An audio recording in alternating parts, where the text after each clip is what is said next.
if you want, you have to break their cataracts lenses that they have of detail, and you can make infinite detail with this. And you can make a form, so you use hyperbolics for each of the dimensions, and you outlive the hyperbolic dimensions with copium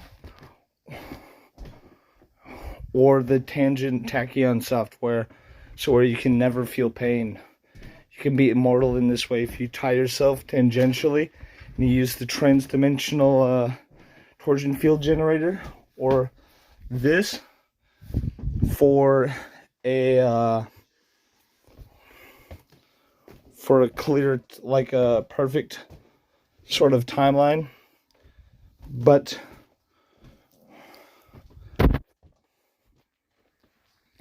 it would be to withstand the pain and be copium. So it'd be tangential, that seventh dimensional loop and shit, where it starts scaling, and you would gyrate it, and you'd be able to have an Adamu point, and you would create a tangent singularity where you could always be happy, or whatever. You technically could, if you did it like this, with perfect timing and scale, and then the perturbation, or the way it refracts back into itself on scale, with convection between two Higgs fields.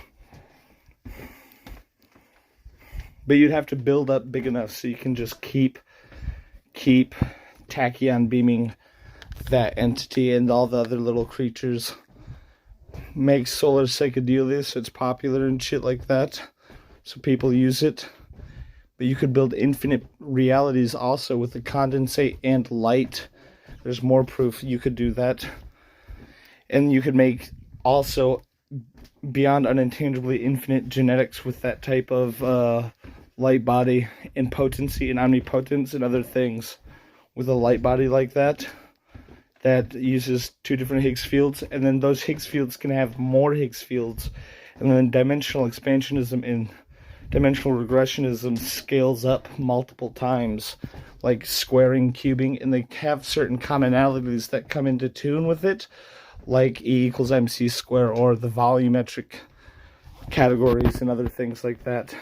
Perturbation, viscosity, saturation, collapse, convexation, and other things like that, with torque differentials for the actual understanding. And you make it gyrate also, so it can be in superposition of molecular states, and with entanglement can be ultimately infinite and beyond unintangibly, like God.